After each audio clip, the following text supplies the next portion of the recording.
Hello everyone, welcome to this wonderful platform BioBuddy. तो आज हमारा लेक्चर नंबर 6 है जिसमें हम पढ़ने वाले हैं प्लास्टिड्स के बारे में और साइटोस्केलेटल एलिमेंट्स के बारे में।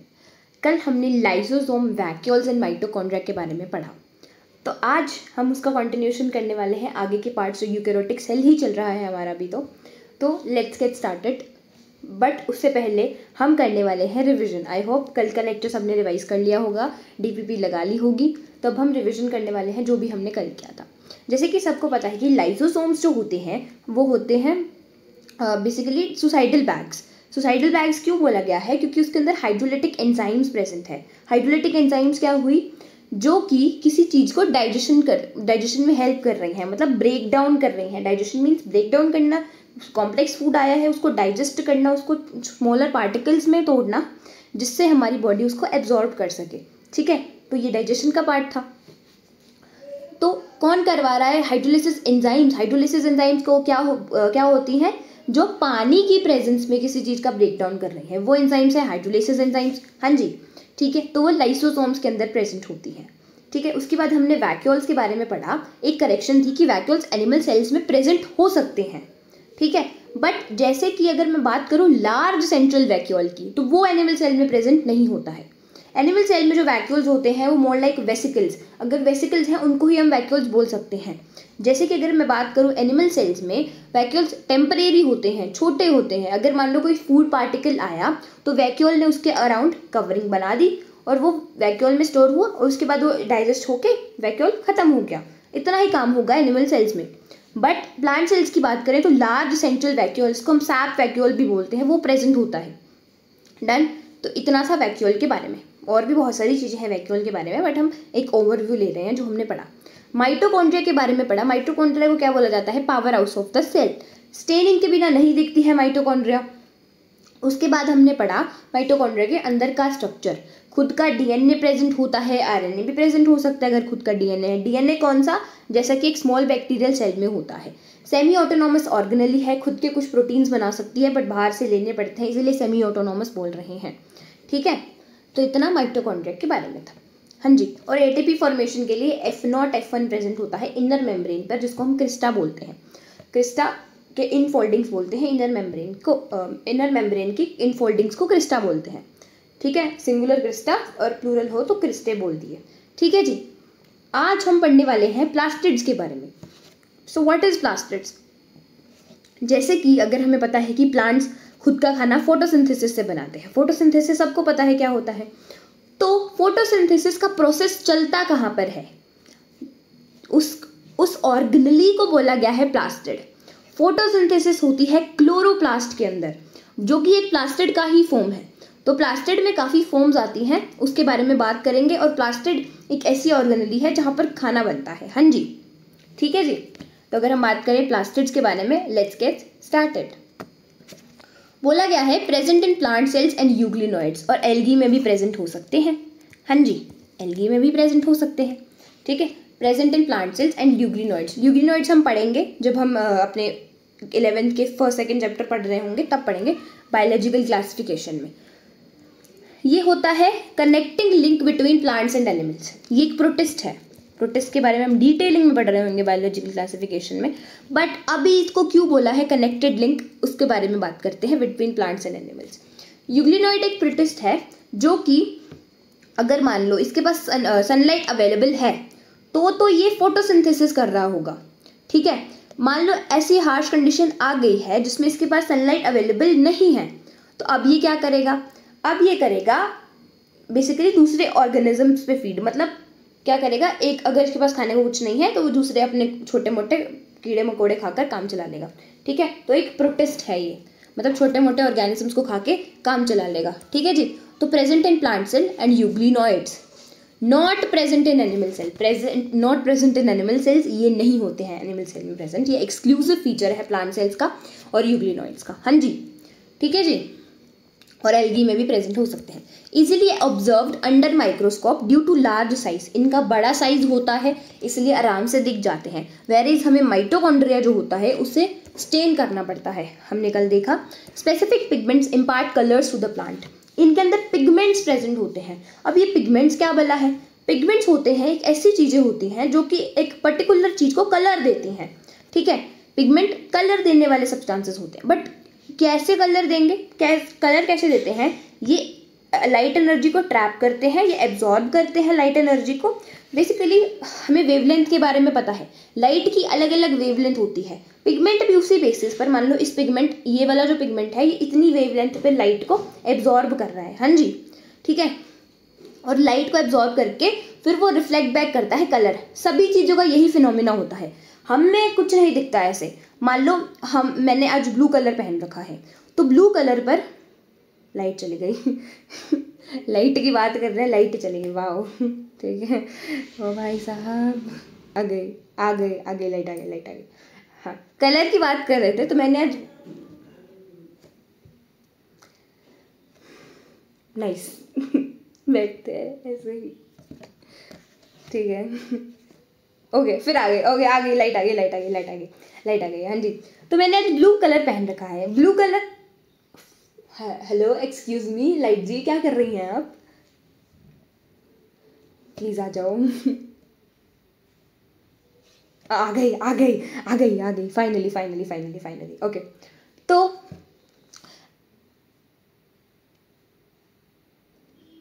आई मीन भूत तो नहीं आ गया है यहाँ कहीं, प्लीज अब मत जाना गुरुदेव।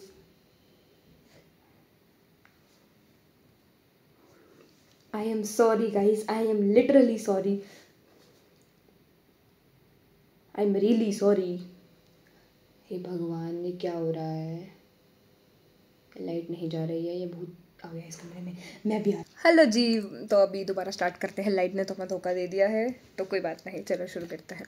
तो बेसिकली कहते हैं ऑन द बेसिस, हाँ कहाँ थे हम, हाँ, तो मैं बता रही थी कि मैंने आज ब्लू कलर पहना है, तो ब्लू कलर पहना है इसका मतलब लाइट इस पर गिरी है और मेरी आंखों ने इमेज बनाई है। हमारी आंखें एक बहुत ही अच्छा लेंस होती हैं जो कि इमेज बनाती हैं, ठीक है जी, मेरी आंखों ने इमेज बनाई है, उसकी वजह से हमें पता लग रहा है कि ब्लू कलर पहना है। उसी तरीके से बात होती है कि एब्जॉर्ब की जाती है लाइट, फिर वो रिफ्लेक्ट बैक करती है कलर को।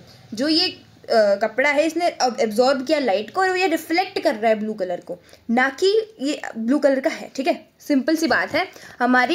हमें कुछ नहीं दिखेगा इफ लाइट नहीं होगी तो, ठीक है। तो बेसिकली सब लाइट से ही हम देख पाते हैं, ओके। तो लाइट होगी तो एक पर्टिकुलर सब्सटेंस पर गिरेगी, फिर वो रिफ्लेक्ट बैक करेगा लाइट को, उसकी मदद से हम देख पाएंगे, ठीक है जी। तो उसके बाद अगर हम बात करें on the basis of pigments, plastids can be classified into pigments हमें समझ आ गए, जो ट्रैप करते हैं लाइट एनर्जी को और रिफ्लेक्ट बैक करते हैं लाइट एनर्जी को, रिफ्लेक्ट बैक करते हैं कलर को, ठीक है, जो लाइट एनर्जी की मदद से फिर रिफ्लेक्ट बैक कर देंगे कलर को, ठीक है जी। उसके बाद अगर बात करूँ on the basis of pigments के बेसिस पर कि किस में कैसे पिगमेंट्स होंगे, प्लास्टिड्स को क्लासीफाई किया जाता है। एक होता है क्लोरोप्लास्ट, एक होता है क्रोमोप्लास्ट, आगे हम पढ़ रहे होंगे इलेयोप्लास्ट, एमाइलोप्लास्ट, एल्यूरोप्लास्ट, हाँ जी। सबसे पहले अगर मैं बात करूँ क्लोरोप्लास्ट के बारे में, इसके पास पिगमेंट्स होते हैं क्लोरोफिल एंड कैरोटेनॉइड्स पिगमेंट्स, हाँ जी। तो क्लोरोफिल एक ऐसा पिगमेंट है जो कि फोटोसिंथेसिस में हेल्प करता है। फोटोसिंथेसिस में कैसे हेल्प कर रहा है, फोटोसिंथेसिस के लिए हमारे पास दो रिएक्शंस लगती हैं, एक होती है लाइट रिएक्शन, एक होती है डार्क रिएक्शन। लाइट रिएक्शन में क्या होता है, हम खाना बनाने की प्रिपरेशन जो रिएक्शन कर रही है उसके लिए एनर्जी प्रोवाइड करने के लिए सब्सटेंसेस बनाते हैं। जैसे कि अगर लाइट रिएक्शन चल रही है, लाइट रिएक्शन में क्या होगा, जो लाइट एनर्जी होगी वो केमिकल एनर्जी में कन्वर्ट होगी, और वो जो भी बाई प्रोडक्ट्स बनेंगे केमिकल एनर्जी में कन्वर्ट करेंगे जब हम उनको, और उसमें प्रोडक्ट्स बनेंगे कुछ, वो यूज़ होंगे डार्क रिएक्शन में, ठीक है, वो यूज़ होंगे डार्क रिएक्शन में। अब डार्क रिएक्शन क्या है, डार्क रिएक्शन वो रिएक्शन है जिसमें खाना बन रहा है, ठीक है, जिसमें कार्बोहाइड्रेट्स, प्रोटीन्स, जो भी चाहिए फूड एक सेल को, वो बन रहा है डार्क रिएक्शन में, ठीक है। तो रिस्पॉन्सिबल कौन है वो सामान बनाने के लिए, वो केमिकल एनर्जी बनाने के लिए, लाइट रिएक्शन। लाइट रिएक्शन कौन करवा रहा है, क्लोरोफिल पिगमेंट करवा रहा है। क्लोरोफिल पिगमेंट की मदद से लाइट रिएक्शन पॉसिबल हो पा रही है, या फोटोसिंथेसिस पॉसिबल हो पा रहा है, ठीक है। तो trap light energy which is essential for photosynthesis, photosynthesis के लिए असेंशियल होती है लाइट एनर्जी। लाइट एनर्जी को कौन ट्रैप कर रहा है, क्लोरोप्लास्ट ट्रैप कर रहा है। अब और भी पिगमेंट्स होंगे। बेसिकली क्या होता है कि क्लोरोप्लास्ट तो सीधा लाइट एनर्जी को कन्वर्ट कर देता है केमिकल एनर्जी में, बट क्लोरोप्लास्ट को भी कौन प्रोवाइड करवाता है लाइट एनर्जी? मतलब ऐसे नहीं है कि क्लोरोफिल जो है वो हमारा मेन सेंटर है। मेन सेंटर मतलब बॉस है, ठीक है। क्लोरोफिल क्या है? बॉस है। उसके अंडर भी कुछ पिगमेंट्स काम कर रहे होंगे, उसके अंदर भी मतलब उसके अंडर कुछ काम कर रहे होंगे लोग, ठीक है, वो अदर पिगमेंट्स हैं। अगर एक बॉस है, ठीक है, तो वो अकेला तो काम कर ही लेगा सब कुछ, ठीक है, तो ही वो बॉस बना है। बट अगर दूसरे पिगमेंट्स होंगे तो वो अच्छा काम कर पाएगा। जैसे कि अगर मैं बात करूँ एक किचन के बारे में, अगर शेफ़ है कोई, तो शेफ़ पूरा काम अकेला संभाल सकता है, बट इफ़ कुछ और लोग उसके साथ लगे होंगे तो काम और अच्छे से हो जाएगा, ठीक है। बट ऐसा नहीं है कि अगर शेफ़ अकेला हो और दूसरे लोग ना हो तो काम ना कर पाए। अगर शेफ़ अकेला हो तो काम कर लेगा, ठीक है। उसी तरीके से क्लोरोफिल अकेला फोटोसिंथेसिस कर सकता है, बट ऑब्वियसली एक फोटोसिंथेसिस के अच्छा बनाने के लिए, लाइट रिएक्शन को अच्छे से ट्रैप करने के लिए, लाइट रिएक्शन को अच्छे से होने के लिए हम दूसरे पिगमेंट्स का भी यूज़ कर लेते हैं, ठीक है। तो इसीलिए बोला गया है क्रोमोप्लास्ट में दूसरे पिगमेंट्स भी होते हैं। लाइक कंटेन्स फैट सोल्यूबल, मतलब जो फैट में सोल्यूबल हैं, carotenoid pigments like carotene, xanthophyll. अब ये कैरोटिन क्या है? कैरेट में जो कलर्स आते हैं ना, वेरिएशन होती है कैरेट में कलर की, वो कौन प्रोवाइड कर रहा है? हमारा कैरोटिन, ठीक है, carotene pigment. Xanthophyll yellow to brown. Simple सी बात है, अगर कलर प्रोवाइड कर रहे हैं तो फ्लावर्स में प्रेजेंट हो सकते हैं, फ्रूट में प्रेजेंट हो सकते हैं, ठीक है जी। तो प्रेजेंट इन फ्लावर, फ्रूट, ऐसी चीज़ों में प्रेजेंट हो सकते हैं अगर कोई कलर प्रोवाइड कर रहे हैं तो, हाँ जी, ठीक है। लाइकोपीन क्या है? रेड कलर प्रोवाइड कर रहा है टमेटोज एंड चिलीज़ को, ठीक है। लाइकोपीन रेड कलर प्रोवाइड करता है टमेटोज एंड चिलीज़ को, ठीक है जी। तो ये था लाइकोपीन के बारे में। क्रोमोप्लास्ट के बारे में पढ़ लिया हमने। Colourless plastids. अब ज़रूरी थोड़ी है कि सबके पास पिगमेंट्स हों प्रेजेंट और लाइट एनर्जी को ट्रैप करें या फोटोसिंथेसिस में ही काम करें। कुछ ऐसे प्लास्टिड्स भी हैं जो स्टोरेज का काम कर रहे हैं। स्टोरेज का काम करने वाले प्लास्टिड्स को हमने बोला है ल्यूकोप्लास्ट्स। अब उसके अंदर भी उसके नाम किस तरीके से रखे गए हैं? जो चीज़ वो स्टोर कर रहे हैं उसके आगे प्लास्ट लगा दिया है, नाम बन गया, ठीक है। जैसे कि elaioplast, इलायो word stand for fat and oil, ऐसे सब्सटेंसेस के लिए। Amyloplast, अमाइलो word stand for starch, ठीक है। अमाइलो किसके लिए बोला जाता है? अमाइलो स्टार्च, ठीक है। आगे जाके तुम पढ़ रहे होगे अमाइलोपेक्टिन के बारे में, ठीक है। एल्यूरोन लेयर के बारे में पढ़ेंगे जब हम कॉटलिडन के बारे में पढ़ रहे होंगे, ठीक है। तो एल्यूरोन लेयर के बारे में पढ़ेंगे, ठीक है। तो एल्यूरो वर्ड किसके लिए यूज़ किया जाता है? प्रोटीन के लिए यूज़ किया जाता है। तो अगर इलायोप्लास्ट है तो फैट एंड ऑयल की स्टोरेज कर रहा होगा, अमाइलोप्लास्ट है तो वो स्टार्च की स्टोरेज कर रहा होगा, एल्यूरोप्लास्ट है तो वो प्रोटीन की स्टोरेज कर रहा होगा, ठीक है, डन। अब हमारा प्यारा प्यारा क्लोरोप्लास्ट आता है जो कि एनसीईआरटी में काफ़ी डिटेलिंग में दे रखा है और हम भी पढ़ेंगे डिटेलिंग में। उसके स्ट्रक्चर के बारे में भी अच्छे से बता रखा है। सारी चीज़ों को धीरे धीरे एक्सप्लेन करते हुए चलेंगे। क्लोरोप्लास्ट अगर हम बात करें, plastids double membrane bound organelle होती है। एक प्लास्टिड ही है क्लोरोप्लास्ट, बट एक अलग से इसको अलग से एक अच्छे से पढ़ा दिया गया है, ये डिटेलिंग में पढ़ा दिया है। Chloroplast double membrane bound organelle है, मतलब प्लास्टिड्स भी डबल मेम्ब्रेन बाउंड ऑर्गेनेली है। Present in leaf cells, green stem cells, sepals of flower. जो भी तुम्हें ग्रीन पार्ट दिख रहा है ना, उसमें प्रेजेंट होगा प्लास्टिड्स, हाँ जी। सेपल्स क्या होती हैं? फ्लावर की लीफ लाइक स्ट्रक्चर होता है। जैसे फ्लावर है, ये हमारा फूल है प्यारा सा, इसके यहाँ पे एक लीफ लाइक स्ट्रक्चर प्रेजेंट होगा, ठीक है, उसको सेपल बोलते हैं। अच्छे से पढ़ेंगे आगे जाके, बट अभी इतना जानते हैं कि सेपल्स क्या होती हैं। ग्रीन स्टेम सेल्स, अगर कोई वो जो यंग प्लांट होता है उसकी तुमने स्टेम देखी होगी, ग्रीन सी होती है, उसके अंदर भी क्लोरोप्लास्ट प्रेजेंट हो सकता है। फिर लीफ सेल्स में तो होगा ही होगा यार, फोटोसिंथेसिस करवा रहा है तो ऑब्वियसली लीफ सेल्स में मीजोफिल सेल्स होती हैं। मीजोफिल सेल्स में प्रेजेंट होता है क्लोरोप्लास्ट, मतलब लीफ सेल्स जो है मीजोफिल सेल्स। मीजोफिल सेल्स बोले तो जहाँ पर क्लोरोप्लास्ट प्रेजेंट है, हमने पढ़ा था मीजोफिल सेल्स के बारे में, हाँ जी। तो साइज विड्थ 2 to 4 माइक्रोमीटर हो सकती है इसकी विड्थ। लेंथ की बात करें तो 5 to 10 माइक्रोमीटर। यार ये सब कुछ याद रखना पड़ेगा, कोई इसमें रटने वाला वो बात नहीं है। 5-4 बार लिखोगे आराम से याद हो जाएगा। देखो वेरिएबल लेंथ हो सकती है क्लोरोप्लास्ट की, ठीक है, इतना बात याद रखनी। शेप अगर हम बात करें, लेंथ शेप्ड हो सकता है, ओवल शेप्ड हो सकता है, स्फेरिकल हो सकता है, डिस्कॉइड हो सकता है, रिबन लाइक हो सकता है। इनका नंबर भी वेरी करता है, समझ रहे हो, डिपेंड अपॉन वही एक्टिविटी सेल की, उसके अकॉर्डिंग नंबर वेरी करेगा। ठीक है जी। जैसे कि माइटोकॉन्ड्रिया का नंबर भी वेरी कर रहा था कि जिस सेल में फिजियोलॉजिकल एक्टिविटी ज़्यादा हो रही है उसके अंदर माइटोकॉन्ड्रिया का नंबर ज़्यादा होगा। उसी तरीके से क्लोरोप्लास्ट का नंबर भी वेरी कर रहा है जिस सेल में फोटोसिंथेसिस के बेसिस पर। ठीक है जी। तो क्लाइमेटोमोनास जो कि एक ग्रीन एल्गी है, एल्गी के बारे में हम पढ़ेंगे। एल्गी 3 तरीके की होती है, green algae, brown algae, red algae. तो एक क्लाइमेटोमोनास ग्रीन एल्गी है। ठीक है। एल्गी बेसिकली थैलॉइड स्ट्रक्चर होता है। हाँ जी, हमने देखी होगी एल्गी, तो पानी में देखी होगी। ठीक है। इसके अंदर एक क्लोरोप्लास्ट प्रेजेंट होता है एक सेल के अंदर, और वो होता है कप शेप्ड। ठीक है। एल्गी के अंदर एक क्लोरोप्लास्ट प्रेजेंट होता है कप शेप्ड। ठीक है जी, एक सेल के अंदर। फिर अगर हम बात करें मीजोफिल सेल्स, 20 to 40 पर सेल, 20 से 40 क्लोरोप्लास्ट प्रेजेंट हो सकते हैं एक सेल में। डन। फिर हम स्ट्रक्चर के बारे में देख लेते हैं अच्छे से, एनसीईआरटी में भी दिया हुआ है और हम भी देखेंगे। ठीक है जी। तो ये हमारे क्लोरोप्लास्ट का स्ट्रक्चर है, डबल मेम्ब्रेन बाउंड है। माइटोकॉन्ड्रिया भी डबल मेम्ब्रेन बाउंड होती है। फिर अगर मैं बात करूं, इसके अंदर कुछ स्ट्रक्चर्स प्रेजेंट होते हैं जहां पर लाइट रिएक्शन होती है, और कुछ होता है जहां पे डार्क रिएक्शन प्रेजेंट होती है। ठीक है जी। तो सबसे पहले बात करते हैं लाइट रिएक्शन की। देखो, अगर इसको बोलूं तो इसको क्या बोला जाता है? थाइलाकॉइड। Thylakoid, thylakoid. अब ये होता क्या है? इसके ऊपर पिगमेंट्स प्रेजेंट होते हैं। ये एक डिस्क लाइक स्ट्रक्चर है जिसके ऊपर पिगमेंट्स प्रेजेंट है। पिगमेंट्स प्रेजेंट है तो क्या करेगा? ये लाइट एनर्जी को ट्रैप करेगा और फोटोसिंथेसिस में हेल्प करेगा, उसको केमिकल एनर्जी में कन्वर्ट करके। ठीक है। उसी तरीके से अगर मैंने इसको स्टेक लाइक स्ट्रक्चर बना दिया, ऐसे जैसे कॉइन्स रखते हैं ना हम, कॉइन्स को कैसे रख दिया? एक इस तरीके से मैंने कॉइन्स रख दिए एक के ऊपर एक।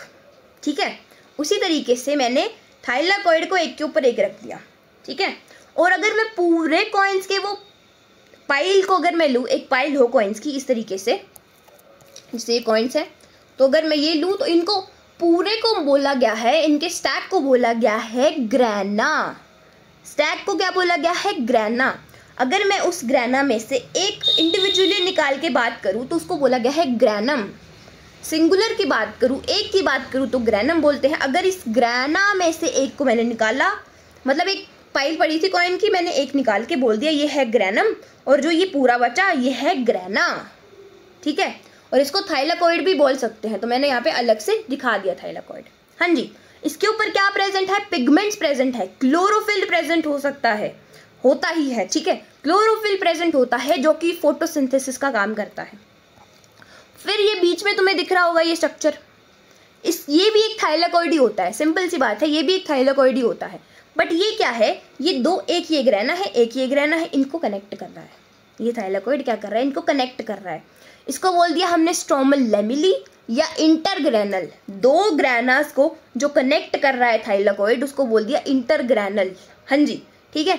बाकी माइटोकॉन्ड्रिया की तरह इसके पास भी अपना खुद का डीएनए प्रेजेंट है, आरएनए बनाएगा ऑब्वियसली यार। ठीक है। राइबोसोम्स भी प्रेजेंट है, मतलब ये भी एक सेमी ऑटोनोमस ऑर्गेनल ही हुई माइटोकॉन्ड्रिया की तरह, ऑब्वियसली हुई यार। अगर डीएनए प्रेजेंट है तो कुछ प्रोटीन्स होंगे जो ये खुद बनवा लेगा, बट कुछ बाहर से भी लेने पड़ेंगे। ठीक है। क्योंकि पूरा कुछ नहीं कर सकता है। बाकी आउटर मेम्ब्रेन और इनर मेम्ब्रेन होती है, इसमें भी आउटर मेम्ब्रेन मोर परमिएबल होगी। सिंपल सी बात है, अगर कोई डबल मेम्ब्रेन बाउंड स्ट्रक्चर है तो उसकी आउटर मेम्ब्रेन मोर परमिएबल होगी। इसमें भी पोरिन्स प्रेजेंट होते हैं। ठीक है। इसमें भी पोरिन्स प्रेजेंट होते हैं जो कि आने जाने देते हैं सामान को। हाँ जी। तो outer membrane is more permeable than inner. अब हम बात करते हैं स्ट्रोमा की। स्ट्रोमा क्या है? जैसे कि माइटोकॉन्ड्रिया का मैट्रिक्स होता है, वैसे ही इस ऑर्गेनेल का भी मैट्रिक्स होता है स्ट्रोमा। स्ट्रोमा को क्या बोला गया है? Matrix of chloroplast. इसमें प्रेजेंट होती है एंजाइम्स फॉर डार्क रिएक्शन। अब डार्क रिएक्शन क्या है? लाइट रिएक्शन क्या आती है कि लाइट एनर्जी को ट्रैप करके केमिकल एनर्जी में कन्वर्ट करना। उसी तरीके से डार्क रिएक्शन क्या है? फूड का एक्चुअल फॉर्मेशन कर रहे हैं हम, कार्बोहाइड्रेट्स एंड प्रोटीन का फॉर्मेशन करवा रहे हैं एंजाइम्स की हेल्प से। तो अगर लाइट रिएक्शन की एंजाइम्स प्रेजेंट होनी चाहिए तो कहाँ प्रेजेंट होंगी? कहाँ हो रही है लाइट रिएक्शन? कौन ट्रैप करवा रहा है? थाइलाकॉइड। ठीक है। और अगर डार्क रिएक्शन की एंजाइम्स होंगी तो कहाँ प्रेजेंट होंगी? हमारे स्ट्रोमा में। सिंपल सी बात है, ये थाइलाकॉइड था। On thylakoid enzymes for light reaction present होती हैं और पिगमेंट्स तो प्रेजेंट होते ही होते हैं, जैसे कि क्लोरोप्लास्ट नहीं, क्लोरोफिल। हे भगवान, अरे इसको ऐसे नहीं इरेज कर सकते हैं। हाँ जी, क्लोरीफिल, चलो कोई बात नहीं, chlorophyll. Okay, pigments present, chlorophyll present, ठीक है, क्लोरोफिल। ओके, नाउ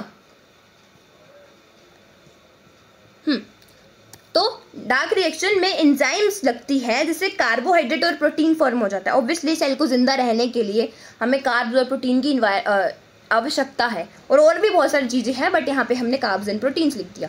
फिर डीएनए वही same circular double stranded DNA, ठीक है। राइबोसोम्स 70S, क्योंकि साइटोप्लाज्म में 80S राइबोसोम्स प्रेजेंट है, बट ये एक स्मॉल बैक्टीरियल सेल की तरह, माइटोकॉन्ड्रिया जैसे एक स्मॉल बैक्टीरियल सेल की तरह काम करती है, वैसे ये भी एक स्मॉल बैक्टीरियल सेल की तरह ही रहता है, ठीक है। तो राइबोसोम्स स्मॉल बैक्टीरिया में कितने होते हैं? 70S। उसी तरीके से इसमें भी होते हैं, ठीक है। तो स्टैक को क्या बोला गया है, या पाइल ऑफ कॉइन को क्या बोला गया है? ग्राना। उसमें से इंडिविजुअल मैंने निकाला, उसको बोला गया है ग्रानम और थाइलाकॉइड, और कहते हैं प्लास्टिड्स आर सेमी ऑटोनॉमस। हाँ जी, ठीक है, समझ आ गई होगी बात सबको। तो ये प्लास्टिड्स का क्लोरोप्लास्ट वाला था। ओके, प्लास्टिड्स ये पढ़ लिया है हमने। हाँ जी, ठीक है। तो डबल मेम्ब्रेन बाउंड ऑर्गेनेली है, फोटोसिंथेसिस में काम करवा रही है, क्लोरोफिल प्रेजेंट है। अब एक और बात अगर मैं बात करना चाहूँ तो देखो यार, अगर बहुत अच्छी धूप निकली हुई है, ठीक है, बहुत ही अच्छी धूप निकली हुई है, तो ये सेल है एक, ठीक है, ये सेल है, तो मेरे जो क्लोरोप्लास्ट होंगे वो ऐसे लगना पसंद करेंगे या ऐसे लगना पसंद करेंगे? बताओ बताओ। क्लोरोप्लास्ट जो होगा, अरे थोड़ा हम ना अच्छी स्पेस ढूंढते हैं, फिर उस पर बात करते हैं, ठीक है जी। तो बहुत ही अच्छी धूप निकली हुई है, और ये एक सेल है, ये दूसरा सेल है। हाँ जी, ठीक है। अब अगर मैंने एक सेल में लगा दिया क्लोरोप्लास्ट को इस तरीके से, और एक सेल में लगा दिया क्लोरोप्लास्ट को इस तरीके से, ठीक है। अब मुझे बताओ फोटोसिंथेसिस किस सेल में अच्छी हो रही होगी? बताओ बताओ। देखो, सिंपल सी बात है, जो अच्छे से लाइट एनर्जी को ट्रैप करवा रहा होगा वही होगी, उसके अंदर अच्छी फोटोसिंथेसिस हो रही होगी। अब यार देखो, अगर ये सेल की बात करूँ, ये सनलाइट इस तरीके से ले रहा होगा, मतलब इसी सरफेस पे सनलाइट आ रही है, ठीक है। बट इस क्लोरोप्लास्ट की बात करूँ तो ये पूरा ये सरफेस कवर कर रहा है इस तरीके से, और सनलाइट आ रही है, ट्रैप कर रहा है। तो ये भी अरेंजमेंट पॉसिबल होती है हमारे सेल्स में। अगर काफ़ी अच्छी धूप निकली हुई है तो हमारे सेल्स इस तरीके से लग जाएंगे, ठीक है, और फोटोसिंथेसिस के लिए लाइट एनर्जी ट्रैप कर लेंगे। ओके, बट अगर एक ऐसी कंडीशन आ गई है, ऑब्वियसली हर चीज़ का भी एक एक्सट्रीम लेवल आता है, तो धूप का भी एक्सट्रीम लेवल आ गया भाई, ऐसा है कि हमारी क्लोरोप्लास्ट बर्न हो सकती है, ऐसा लेवल आ गया है। तो सेल्स क्या करेंगे अब? क्या मरने देंगे क्लोरोप्लास्ट को कि हो जाओ, जल जाओ तुम? नहीं, हमें नहीं करवानी फोटोसिंथेसिस, हमें नहीं चाहिए खाना। क्यों भाई, क्यों जलने देंगे? हमने क्या किया, क्लोरोप्लास्ट को इस तरीके से लगा दिया। अब लाइट एनर्जी तो कम आएगी आएगी, ठीक है, पूरी क्लोरोप्लास्ट को कुछ नहीं होगा, लाइट एनर्जी कम आएगी, क्लोरोप्लास्ट को भी कुछ नहीं होगा, ठीक है जी। और ये ऐसे प्लाज्मा मेम्ब्रेन के पास आके आ जाते हैं कि आओ धूप आओ, हम मिलते हैं तुम्हें, ठीक है। तो इस तरीके से अरेंजमेंट भी पॉसिबल होती है, ठीक है जी। नेक्स्ट तो हमने प्लास्टिड्स के बारे में पढ़ा। Plastid double membrane bound organelle होती है। अगर अंदर की बात करें तो ग्राना, सिंगुलर ग्रानम और थाइलाकॉइड। आउटर मेम्ब्रेन होती है, इनर मेम्ब्रेन होती है, अंदर डीएनए प्रेजेंट हो सकता है, राइबोसोम्स प्रेजेंट होते हैं, ठीक है। डीएनए कौन सा होता है? Circular double stranded DNA, semi autonomous organelle है। हाँ जी, और वही बात, outer membrane is more permeable than inner membrane, ठीक है। Enzymes for dark reaction present in stroma. Stroma क्या है? मैट्रिक्स है। किसका मैट्रिक्स है स्ट्रोमा? हमारी क्लोरोप्लास्ट का, ठीक है जी। ओके, अब आते हैं हम साइटोस्केलेटल एलिमेंट्स। तुम्हें पता है हमारे अंदर स्केलेटन है, एक हड्डियां हैं हमारी, उसको बोला जाता है स्केलेटन सिस्टम, ठीक है। और वो स्केलेटल मसल्स के साथ जुड़ा होता है और हमारी मूवमेंट में हेल्प करवा रहा होता है। सिंपल सी बात है, ठीक है। अब क्या इतना इनफ है हमारे बॉडी को शेप स्ट्रक्चर देने के लिए? नहीं, हमारी सेल्स के अंदर भी साइटोस्केलेटल एलिमेंट होता है। मतलब साइटो का मतलब हो गया सेल, साइटो का मतलब सेल होता है यार, ठीक है। साइटो का मतलब सेल होता है। साइटोप्लाज्म, प्लाज्मा मेम्ब्रेन को सराउंड करता हुआ सेल के अंदर एक जो लिक्विड है उसको बोला गया है साइटोप्लाज्म, ठीक है। और स्केलेटल मतलब जो एक ऐसा स्ट्रक्चर जो कि प्रोवाइड कर रहा है शेप, सपोर्ट और मोटिलिटी टू द सेल। अगर हड्डियां हैं तो उसके साथ स्केलेटल मसल्स अटैच होंगी, फिर ही मूवमेंट हो पाएगी, ठीक है जी। तो हड्डियां हैं तो ही मूवमेंट हो पा रही है। उसी तरीके से साइटोस्केलेटल एलिमेंट्स जो कि हमारी सेल की मोटिलिटी में भी हेल्प कर रहे हैं।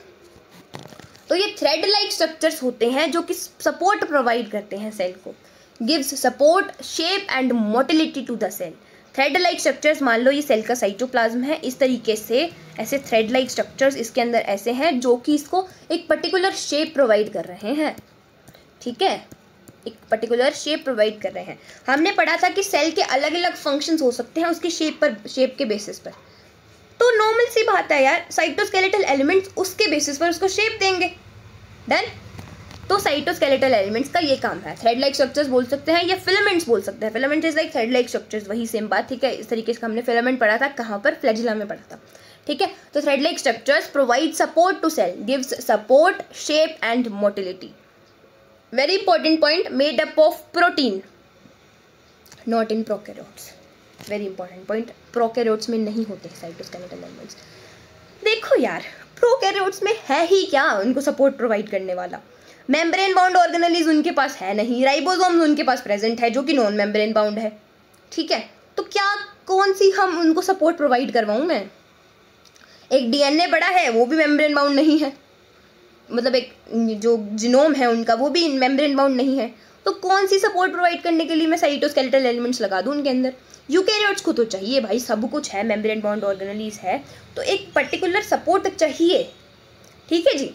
तो thread like structures provide support to the cell, cytoskeletal elements. अब ये साइटोस्केलेटल एलिमेंट्स होते हैं ना, ये मोटिलिटी के लिए या एक स्ट्रक्चर प्रोवाइड करने के लिए अलग अलग फॉर्म्स भी बनाते हैं अपनी। और वो फॉर्म्स कैसे बनती हैं? अरेंजमेंट से बनती है। इनकी अलग अलग अरेंजमेंट कर दो, अलग अलग फॉर्म्स बन जाएंगी, फिर हम उससे अलग अलग स्ट्रक्चर्स के बारे में पढ़ेंगे, ठीक है। बट उससे पहले इसके अंदर की चीज़ें हैं वो उनके बारे में जानते हैं। 3 टाइप का होता है, माइक्रोट्यूब्यूल, इंटरमीडिएट फिलामेंट, माइक्रोफिलामेंट। ये 3 तरीके के स्ट्रक्चर्स होते हैं जो कि एक सेल को शेप, मोटिलिटी प्रोवाइड करने में काम करते हैं। माइक्रोट्यूब्यूल होता है जो कि बना होता है ट्यूबुलिन प्रोटीन का। माइक्रोट्यूब्यूल है, ट्यूबुलिन प्रोटीन का बना हुआ है। अब इसके डायमीटर के बारे में पूछ सकते हैं। डायमीटर इस तरीके से चल रहा है, इस तरीके से चल रहा है, अरे हाँ जी, डायमीटर इस तरीके से चल रहा है। माइक्रोट्यूब्यूल का डायमीटर सबसे बड़ा। नैनोमीटर क्या होता है? 10⁻⁻⁹, ठीक है, 10⁻⁻⁹ होता है नैनोमीटर, ठीक है। तो डायमीटर सबसे बड़ा माइक्रोट्यूब्यूल का, फिर इंटरमीडिएट फिलामेंट का, फिर माइक्रोफिलामेंट का। अब हमें डिटेलिंग में इस चैप्टर में क्या पढ़ना है? माइक्रोट्यूब्यूल्स के बारे में पढ़ना है। माइक्रोट्यूब्यूल्स क्योंकि स्ट्रक्चर्स बना रहे हैं अलग अलग जो कि सेल को मोटिलिटी प्रोवाइड करने में या उसको शेप देने में हेल्प कर रहे हैं, ठीक है। तो इसीलिए माइक्रोट्यूब्यूल्स के बारे में अच्छे से पढ़ना है। माइक्रोफिलामेंट्स के बारे में हम पढ़ेंगे अच्छे से, जिसको बोला जाता है actin filament. Actin filament muscle cell में प्रेजेंट होता है। जब हम लोकोमोशन एंड मूवमेंट पढ़ रहे होंगे, ह्यूमन फिजियो शुरू करेंगे, तब एक्टिन फिलामेंट के बारे में अच्छे से पढ़ रहे होंगे। बट इस चैप्टर की बात करें तो माइक्रोट्यूब्यूल अच्छे से पढ़ना है, उसके बारे में पढ़ लेते हैं। डर तो microtubule, intermediate filament, MIM, meme से याद रख सकते हैं, MIM, meme, microtubule, intermediate filament and microfilament. Done, ठीक है जी। और डायमीटर भी ऐसे ही जा रहा है, मिम मतलब ऐसे वाला meme, okay. Microtubule, intermediate, microfilament, okay. हाँ, अब हम बात करते हैं माइक्रोट्यूब्यूल के बारे में। सबसे पहले माइक्रोट्यूब्यूल की अगर हम बात करें उसके कॉम्पोजिशन में क्या है, तो एक है अल्फा ट्यूबुलिन, एक है बीटा ट्यूबुलिन। ये 2 फॉर्म्स है, ऐसे ट्यूबुलिन प्रोटीन है, made up of tubulin protein. लिखा हुआ है मैंने या नहीं लिखा हुआ है? नहीं लिखा हुआ है, लिख देते हैं। हाँ जी, माइक्रोट्यूब्यूल ट्यूबुलिन प्रोटीन से बना है, ट्यूबुलिन प्रोटीन। हाँ जी, बहुत जगह घेर ली है इसमें, बट कोई बात नहीं, आगे लिखा नहीं, कोई बात नहीं। हाँ जी, तो हम बात कर रहे हैं माइक्रोट्यूब्यूल की, जो कि ट्यूबुलिन प्रोटीन से बना हुआ है। ठीक है जी, अल्फा ट्यूबुलिन, बीटा ट्यूबुलिन, इसके ही मतलब ट्यूबुलिन प्रोटीन्स ही हैं ये, ठीक है, कंपोजिशन में है। अब अल्फा ट्यूबुलिन और बीटा ट्यूबुलिन बना रहे हैं हमारे मिलकर, ये माइक्रोट्यूब्यूल कैसे बनाएंगे वो बात समझते हैं। ठीक है, अगर मैंने एक रो में इन दोनों को लगा दिया, एक ऐसे एक एक एक एक alpha beta alpha beta alpha beta, उसको बोल रहे हैं प्रोटोफिलामेंट। क्या बोला गया है उसको?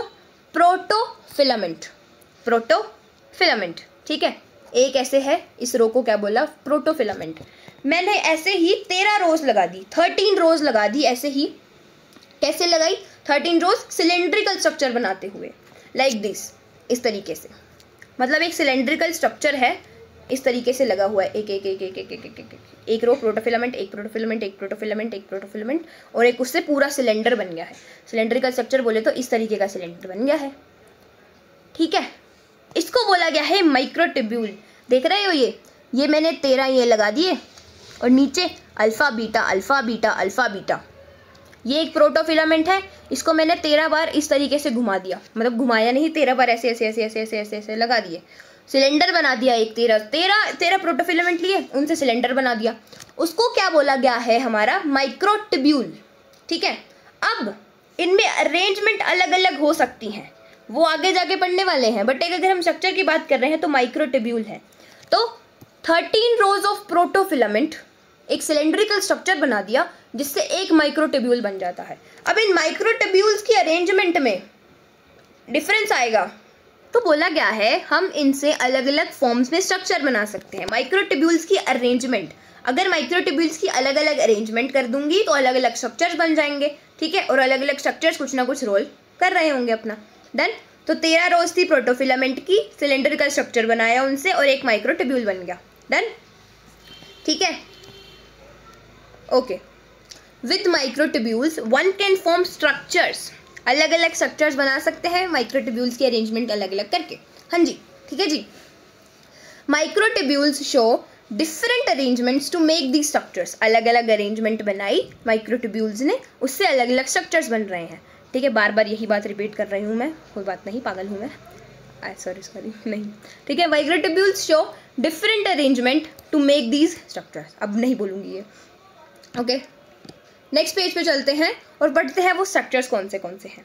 ठीक है, आज हम थोड़ा बहुत पढ़ेंगे सीलिया और फ्लैजिला के बारे में, और कल उसके अरेंजमेंट के बारे में पढ़ रहे होंगे। ठीक है, फ्लैजिला जो कि हम पढ़ के आए हैं प्रोकैरियोटिक सेल में, बट डिफरेंट है, कॉम्पोजिशन ही डिफरेंट है यहाँ पर। तो यहाँ पर हुक, बेसल बॉडी और फिलामेंट से नहीं बन रही है फ्लैजिला। ठीक है, यहाँ पर इनसे बनेगी, माइक्रोट्यूब्यूल से बनेगी। सीलिया, बेसल बॉडी, धीरे धीरे पढ़ेंगे इनके बारे में और जानेंगे क्या काम करते हैं। सेंट्रियोल और स्पिंडल फाइबर्स। तो स्टार्ट करते हैं इनके बारे में, कोई याद करने वाला वो झंझट नहीं, धीरे धीरे पढ़ोगे अपने आप याद हो जाएंगी चीज़ें। सीलिया के बारे में बात करें, सीलिया फीचर है यूकैरियोटिक सेल का। फीचर किसका है? यूकैरियोटिक सेल का फीचर है। अब ये काम कैसे करता है? वर्क लाइक ओर्स मतलब चप्पू देखा होगा नाव का, तो वो पानी को भी मूव करवाता रहता है और खुद भी मूव होता रहता है। मतलब चप्पू ऐसे चलाया तो पानी की मूवमेंट भी करवा दी और नाव की भी मूवमेंट, मतलब खुद मूव भी करता रहता है। ठीक है, उसी तरीके से उसको इमेजिन करो, सीलिया जो, उसको इमेजिन करो सीलिया है, नाव को इमेजिन कर लो सेल है, और जो पानी है उसको इमेजिन कर लो कि ये सेल है। और सॉरी, दोबारा, नाव को इमेजिन करते हैं, जो बोट है हमारी, बोट को हमने इमेजिन किया एज अ सेल। जो बाहर उसके पानी है वो सेल के बाहर का फ्लूइड है। हर बॉडी में बॉडी जो होती है हमारी, उसके सेल के बाहर फ्लूइड होता है। उसी तरीके से जो हमारी नाव है उसके बाहर पानी है। ठीक है, और जो चप्पू है उसका जो नाव का और है, उसको बोला गया है हमारी सीलिया। सीलिया क्या कर रही है? बाहर के फ्लूइड को भी मूव करवा रही है, सेल को भी मूव करवा रही है, नाव को भी मूव करवा रही है, बाहर का फ्लूइड भी मूव करवा रही है। दैट्स इट, ये सीलिया है। ठीक है, मूवमेंट में हेल्प करवा रहा है सेल की और उसके सराउंडिंग एनवायरनमेंट में। अब डिपेंड करता है कि या तो वो मान लो अगर वो बाहर का फ्लूइड ही मूव कर रहा है, ठीक है, तो सीलिया क्या कौन से ऑर्गेनिज्म में कैसा प्रेजेंट है। अगर सेल भी मूव कर रहा है और बाहर का फ्लूइड भी मूव कर रहा है तो वो भी सीलिया प्रेजेंट, वो भी सीलिया का काम है, ठीक है। और अगर सेल को ही मूव करवा रहा है तो वो बात करते हैं जहां जी पैरामीशियम एक यूनिसेलुलर ऑर्गेनिज्म है। अब एक यूनिसेलुलर ऑर्गेनिज्म है तो वो खुद भी मूव कर सकता है, मतलब हमारी बॉडी का कोई सेल है, ऐसा तो नहीं है हमारी बॉडी के अरेंजमेंट में सेल लगे हुए हैं और वो मूव कर रहे हैं खुद ही, नहीं ना, ऐसा तो नहीं हो सकता। अगर हमारी बॉडी में मान लो ये स्किन, मतलब स्किन के सेल्स हैं, ये स्किन के सेल्स हैं, तो ये क्या मूव कर जाएंगे कि चलो मैं फ्लूइड लेके जाता हूँ उधर, फिर तुम आ जाना, ऐसे हिलती रहेगी हमारी बॉडी, ये सेल हिल रहा है तो हमारी बॉडी भी हिल रहेगी, नहीं। सेल्स की जो होगी वो एक जगह फिक्स होगी, एक पोजीशन फिक्स होगी। सीलिया क्या करेगी, बाहर के जो एनवायरनमेंट में चीज़ें हैं, बाहर के जो एनवायरनमेंट में फ्लूइड है उसको मूव करवा देगी, सेल को वहीं रखेगी, उसको मूव करवा देगी, उसकी मदद से हमारा मूवमेंट हो जाएगा। सिंपल सी बात है, सेल को नहीं मूव करवा रहे हैं हम। बट पैरामीशियम एक यूनिसेलुलर ऑर्गेनिज्म है तो वो खुद भी मोटिलिटी कर सकता है ना, उसको कौन से अपना वो संभालना है सब कुछ, नहीं ना, उसको ऐसे थोड़ी फ्लेक्सिबल रहना है कि चलो मैं नहीं जा सकता दूसरी जगह, बाय बाय तुम जाओ, नहीं। यूनिसेलुलर ऑर्गेनिज्म है तो भाई उसकी मर्जी, कहाँ मर्जी डोले, ठीक है, उसको हमें कोई दिक्कत नहीं है, जाओ तुम, ठीक है। तो पैरामीशियम यूनिसेलुलर ऑर्गेनिज्म है तो ये इस तरीके का दिखता है, बहुत ही गंदा बनाया है मैंने, कोई बात नहीं, ठीक है। तो ये सीलिया है इसकी, ये इसके बाहर के फ्लूइड को भी मूव करवा देगी और सेल को भी आगे ले जाएगी, तुम चलो आगे, लो इसको भी आगे ले गई, ठीक है। तो ये मूव करता करता मूवमेंट कर जाएगा, डन। बट अगर हमारी बॉडी में सेल है, हमारी बॉडी में सीलिएटेड एपिथीलियम है। एपिथीलियम सेल्स क्या है, हमारी बॉडी की आउटर कवरिंग जो होती है ना उसको एपिथीलियम बोला जाता है, और इनर ऑर्गन्स की कवरिंग में भी एपिथीलियम लगती है, मतलब एक कवरिंग कर रहे हैं या डिफ्यूजन करवा रहे हैं, मतलब बहुत ही पतली सी लेयर है एपिथीलियम की, उसके आसपास मतलब आर पार चीज़ें आ जा सकती हैं अगर पतली सी लेयर है तो एपिथीलियम एक प्रोटेक्शन का काम भी करवा रहे हैं। उसी तरीके से सीलिएटेड एपिथीलियम है, मान लो इस तरीके से सेल्स लगी हुई हैं, ठीक है, इस तरीके से सेल्स लगी हुई हैं और इस पर सीलिया लगा हुआ है, तो सेल्स तो मूव नहीं कर सकती हैं, सेल्स मूव नहीं करेंगे, क्यों करवाएंगे भाई, प्रोटेक्शन का काम करवा रही है और कह रही है मूव करवा दो, ठीक है, ऐसा तो नहीं होगा। तो इसीलिए हम अब क्या करेंगे, बाहर का जो ये फ्लूइड है इसको मूव करवा देंगे, बाहर के फ्लूइड को मूव करवा के हम मूवमेंट करवा देंगे, ठीक है। ये हमारा सेल है, सेल के ऊपर सीलिएटेड एपिथीलियम लगी हुई है और एपिथीलियम सेल्स है, तो इसको दोनों को कंबाइन करके बोल दिया सीलिएटेड एपिथीलियम, ठीक है। उसको मूव करवा देगा फ्लूइड को, ये सेल है, ये सीलिया है, ये मूव करवा देगा फ्लूइड को, ठीक है, क्योंकि सेल्स नहीं भाग सकती हैं। कोई मान लो कोई सामान है उसको मूव करवाना है तो इस तरीके से वो क्या करेगा, ये सेल्स हैं, ये सीलिया है, ये सामान को ऐसे ऐसे जैसे फ्लूइड है ना बाहर का उससे मूव करवाता हुआ निकल लेगा आगे, डन। ये होगा हमारा सीलिएटेड एपिथीलियम, तो ये सीलिया का काम था। अब हम देखेंगे फ्लैजिला के बारे में, अभी हम सिर्फ इनका ओवरव्यू जान रहे हैं क्या होता है, कल हम इनका अरेंजमेंट भी देख रहे होंगे किस तरीके से हो रहा है और अगले स्ट्रक्चर्स भी देख रहे होंगे। फर्स्ट आता है प्रोकैरियोटिक फ्लैजिला, जैसे कि हमने पढ़ा प्रोकैरियोटिक फ्लैजिला के बारे में, तो वो फ्लैजिलिन प्रोटीन का बनता है, फ्लैजिलिन प्रोटीन जिसके 3 पार्ट्स होते हैं, बेसल बॉडी, बादल बॉडी है भगवान, हुक एंड फिलामेंट, ठीक है, ठीक है, तो ठीक है, तो 3 पार्ट होते हैं इसके, basal body, hook and filament. देखा था हमने, बेसल बॉडी जो कि एम्बेडेड होती है इन द सेल वॉल, अगर हम प्रोकैरियोटिक फ्लैजिला की बात कर रहे हैं तो यूकैरियोटिक में सेल मेम्ब्रेन में होती है, बेसल बॉडी एम्बेडेड है सेल वॉल में, फिर हुक से जुड़ी हुई है फिलामेंट से और मूवमेंट करवा रही है सेल की। यूकैरियोटिक फ्लैजिला नहीं होती है ऐसी। तो हम बात करते हैं यूकैरियोटिक फ्लैजिला के बारे में। Eukaryotic flagella made up of microtubules. Eukaryotic flagella यार वो तीनों एलिमेंट्स की नहीं बनी हुई है, वो बनी हुई है माइक्रोट्यूब्यूल्स की। माइक्रोट्यूब्यूल्स किससे बने हुए हैं, ट्यूबुलिन प्रोटीन से, लिखा तो हुआ है मैंने, ओके, ट्यूबुलिन प्रोटीन, ठीक है। तो consist of 2 parts, basal body and filament, तो हुक नाम का कोई चीज़ नहीं है, ठीक है, basal body and filament, done. तो ये इससे बनी हुई है, ठीक है। बट यहाँ पर जो बेसल बॉडी और फिलामेंट है उनका वो अरेंज जैसे सेम वो चीज़ें हैं, वही वो जैसे प्रोकैरियोटिक का कॉम्पोजिशन है बेसल बॉडी और फिलामेंट का, वही कॉम्पोजिशन बेसल बॉडी और फिलामेंट में यहाँ नहीं मिलेगा, ये अलग कॉम्पोजिशन होगा, ओके। तो प्रोकैरियोटिक और यूकैरियोटिक फ्लैजिला में डिफरेंसेस होते हैं, ठीक है। तो फ्लैजिला क्या है? फ्लैजिला कुछ इस तरीके है, ये सेल है, ये इस तरीके का स्ट्रक्चर है, तो ये सेल की ही मूवमेंट करवाएगी, मूव्स ओनली सेल। ओके, अगर हम बात करें फ्लैजिला के बारे में तो moves cell only, not the fluid and all, सिर्फ सेल की मूवमेंट करवा रही है। ओके, तो ये है हमारा फ्लैजिला। तो आज के लिए इतना ही। अगर हम बात करें, आज हमने इतना ही पढ़ना था। अगर अब करेंगे एनसीईआरटी पे चर्चा, एनसीईआरटी पढ़ेंगे और रिवीजन भी हो जाएगी। तो plastids are found in all plant cells and in euglenoids. Euglenoids क्या होती हैं? कनेक्शन होता है, कनेक्टिंग लिंक होता है between plants and animals. These are easily observed under the microscope as they are large. They bear some specific pigments, they are imparting specific color to the plants. Based on the type of pigment, plastids can be classified into chloroplast, chromoplast and leucoplast. The chloroplast contain chlorophyll and carotenoid pigments which are responsible for trapping light energy essential for photosynthesis. In the chromoplast, fat-soluble carotenoid pigments like keratin, xanthophyll and others are present. This gives the part of a plant a yellow, orange or red color. This leucoplasts are the colorless plastids of varied shapes and size with stored nutrients. Okay, amyloplast मतलब starch, एलियो या potato में मिल सकता है, potato में starch storage होता है। Elaioplast oils और fats की स्टोर कर रहा है। फिर ये है रहा हमारा स्ट्रक्चर क्लोरोप्लास्ट का, ये आउटर मेम्ब्रेन है, ये इनर मेम्ब्रेन है, ये ग्रैनम है, ये थाइलाकॉइड, मतलब वही सेम चीज हो गई। ठीक है, तो ये थाइलाकॉइड मतलब ग्रैना और थाइलाकॉइड एक ही बात है। स्ट्रोमल लैमिला या intergranal. Majority of the chloroplast green plants में फाउंड होते हैं मीजोफिल सेल्स में, क्योंकि ये फोटोसिंथेसिस हो रही होती है, मतलब क्लोरोप्लास्ट प्रेजेंट है मीजोफिल सेल्स में तो ही फोटोसिंथेसिस हो रही है।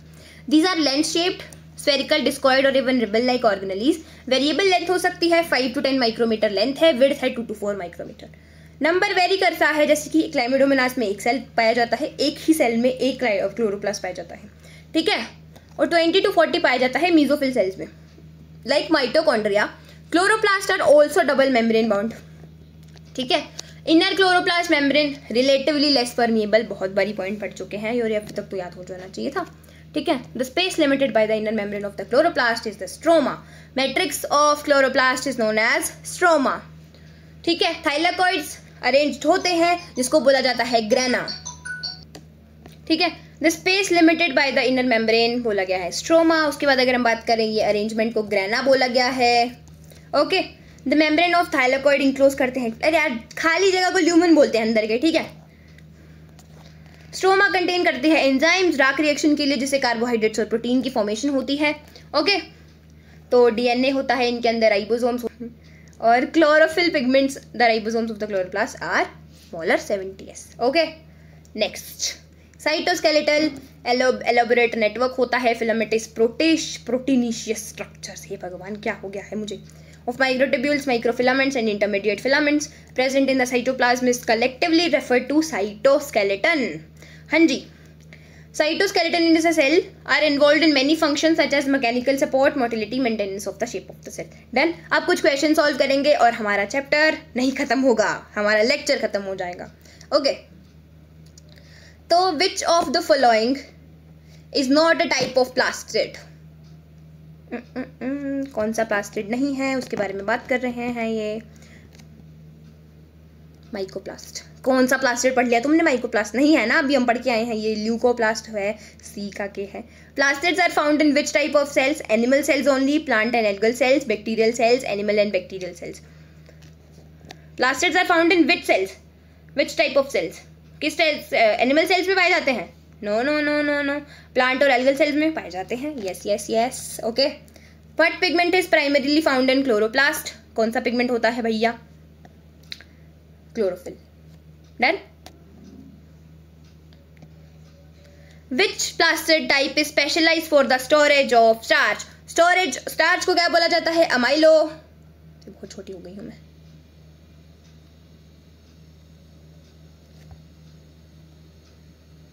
स्टार्च को क्या बोला जाता है? अमाइलो। तो अमाइलोप्लास्ट।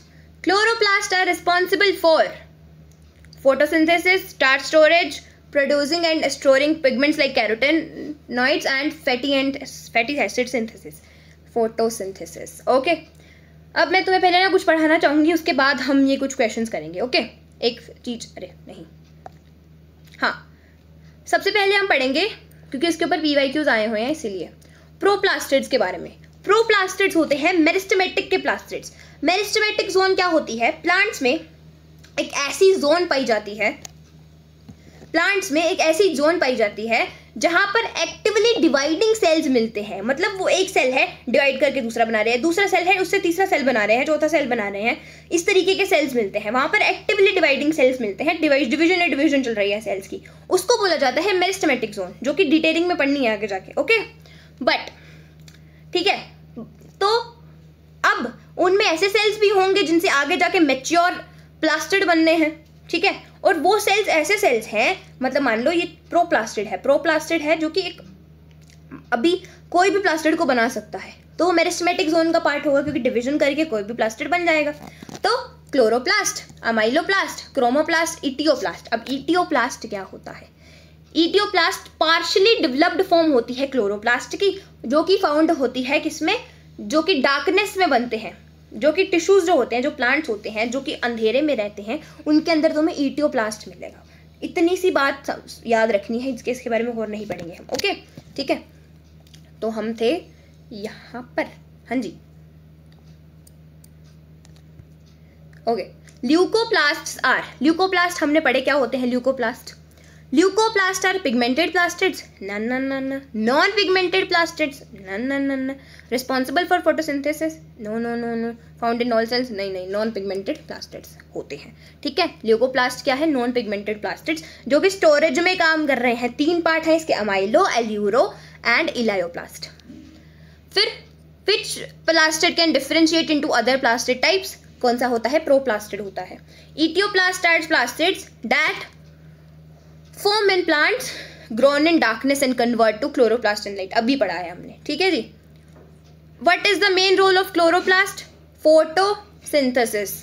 ओके, खुद करने हैं सॉल्व ये क्वेश्चंस रोक के। What is the main role of chloroplast? Lipid storage, protein synthesis, photosynthesis. Done. तो ये था आज का लेक्चर। आई होप सबको अच्छा लगा होगा। DPP मिल जाएगी, रिवीजन कर लेना अच्छे से, जो भी पढ़ाया है आज तक, जितना पढ़ा दिया है अच्छे से रिवीजन कर लेना। उसके बाद चैप्टर कंप्लीट होते ही हम करेंगे इसका टेस्ट।